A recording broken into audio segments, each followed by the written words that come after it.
1,825명이 격리 중입니다. 위중증 환자는 52명이고 어제는 사망자가 4명 발생하였습니다. 명복을 빌면서 유가족분들에게 애도의 말씀을 드립니다. 11월 3일 오늘 12시 기준으로 국내 주요 발생 현황을 지역별로 말씀드리겠습니다. 먼저 수도권으로 서울특별시 동대문구 에이스 희망케어센터 관련해서 1명이 추가되어 총 14명입니다. 음악교습 관련해서 접촉자 조사 중 4명이 추가 확진되어 총 22명이 발견되었고, 송파구 소재 병원 관련해서 2명이 추가되어 17명, 강남구 럭키사우나와 관련해서 1명이 추가되어 총 38명이 발견되었습니다. 구로구 일가족 관련해서 1명이 추가되어 총 47명의 확진자가 발견되었고, 수도권의 중학교와 헬스장 관련해서 6명이 추가됨으로써 총 40명이 발견되었습니다.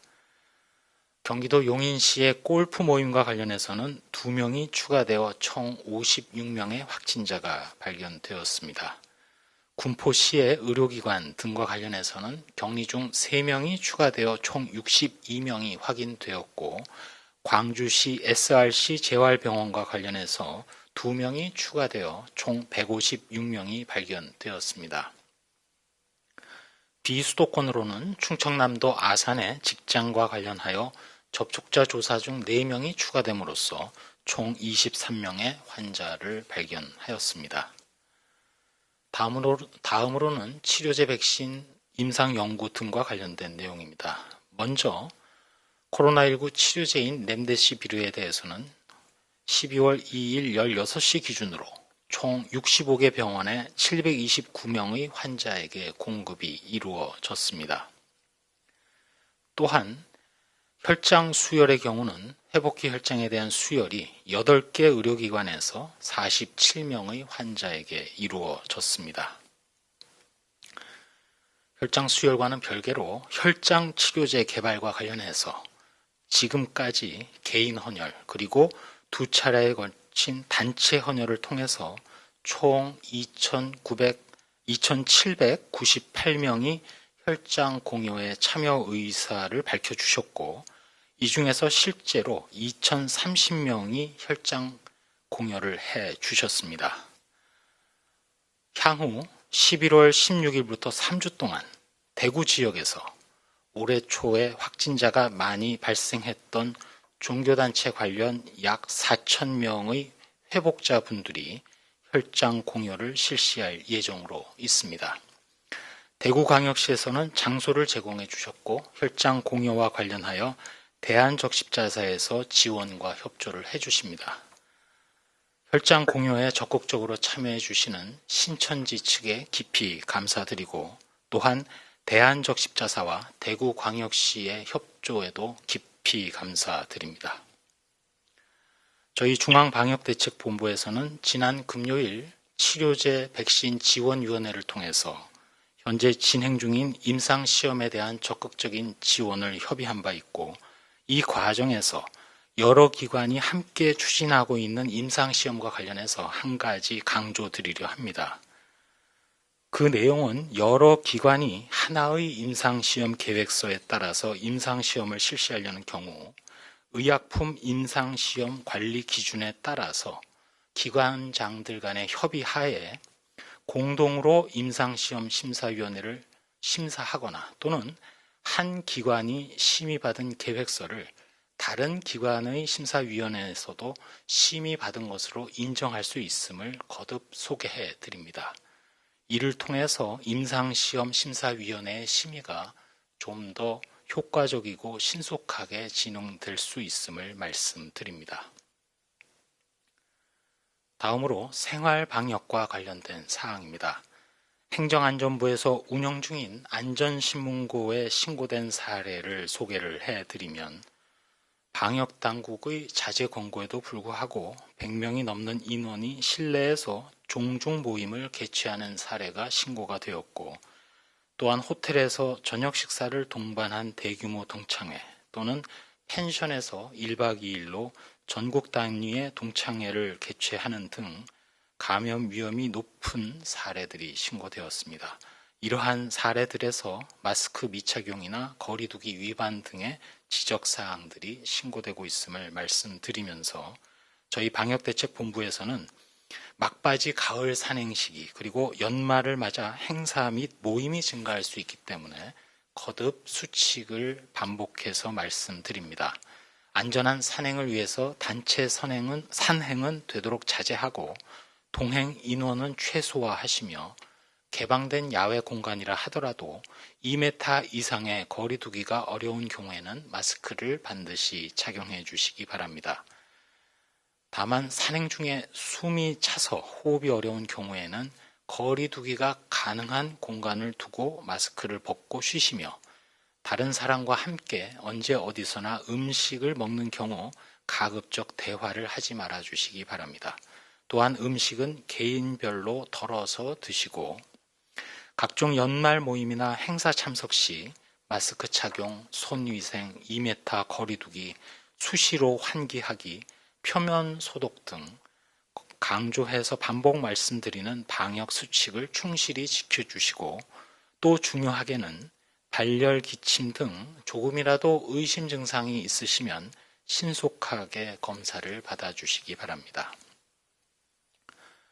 한 말씀 드리도록 하겠습니다.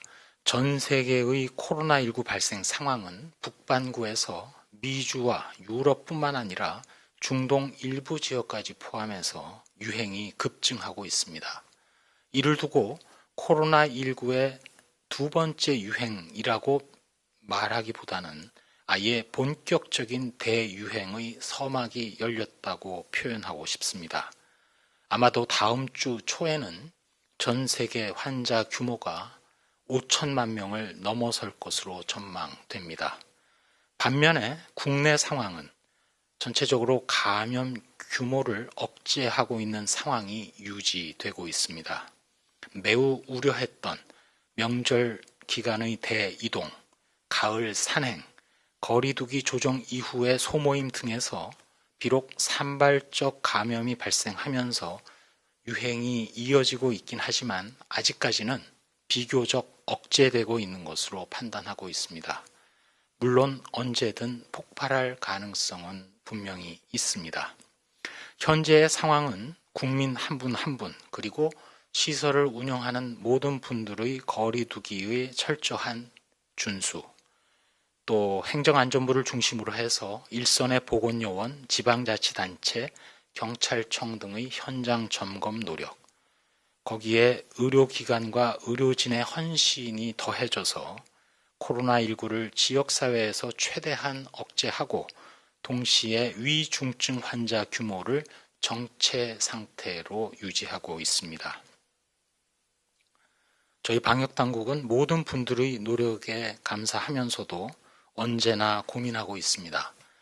방역의 빈틈은 어디인지, 언제 폭발적 발생이 어디서 일어날 것인지, 추가적으로 어떤 대책을 빨리 적용할지, 다른 나라의 상황은 어떠한지, 동시에 최선의 대응을 위해서 저희 방역당국은 코로나19가 종식될 때까지 계속 깨어 있을 것입니다.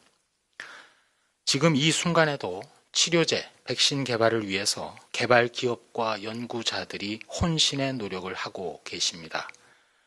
치료제의 경우 연내에 가시적인 성과를 낼 것으로 기대하고 있고, 백신의 경우에는 성과를 위한 본격적인 출발을 연내에 추진하고 있습니다. 이 과정에서 연구자와 환자분들의 참여와 노력, 지원이 필요합니다. 특히 치료제의 경우에는 환자, 특별히 경증 환자분들의 임상시험 참여가 중요하기 때문에 충분하고 자세하게 설명을 드리고 동의하에 임상시험이 진행될 수 있도록 개별 기업 연구자들이 최선을 다하고 있습니다. 앞서 말씀드린 대로 코로나19에서 회복된 분들께서 혈장 공여에 적극 나서 주시고 계십니다. 앞으로 또 현재에도 의료진의 설명을 충분히 들으시고 자발적으로 동의하신 환자분들께서 임상시험에도 일부 참여해 주시고 계시기 때문에 깊이 감사 말씀드립니다. 이를 뒷받침하기 위해서 관련 기관은 물론 정부, 방역당국도 노력을 더할 것이고 치료제와 백신에서 성과를 내는 것을 목표로 계속 매진할 것입니다. 이번에 코로나19 치료제와 백신의 연구 개발은 끝까지 진행될 것입니다. 코로나19 이후에 또 다른 신종 감염병이 유행하는 때에는 우리나라가 치료제와 백신 분야에서도 다른 나라들, 주로 선진국의 대열에 함께 설 수 있도록 그렇게 함으로써 국민들께서 안심하실 수 있도록 지금의 노력을 계속하도록 하겠습니다. 희망을 가지고 코로나19의 끝을 생각하면서 본격적인 동절기를 맞아 거리두기, 마스크, 착용, 손위생, 환기와 방역소독에 지금까지처럼 앞으로도 조금만 더 인내를 가지시고 동참해 주시기를 말씀드립니다. 네, 지금부터 기자님들 질문에 답변 드리는 시간 갖겠습니다.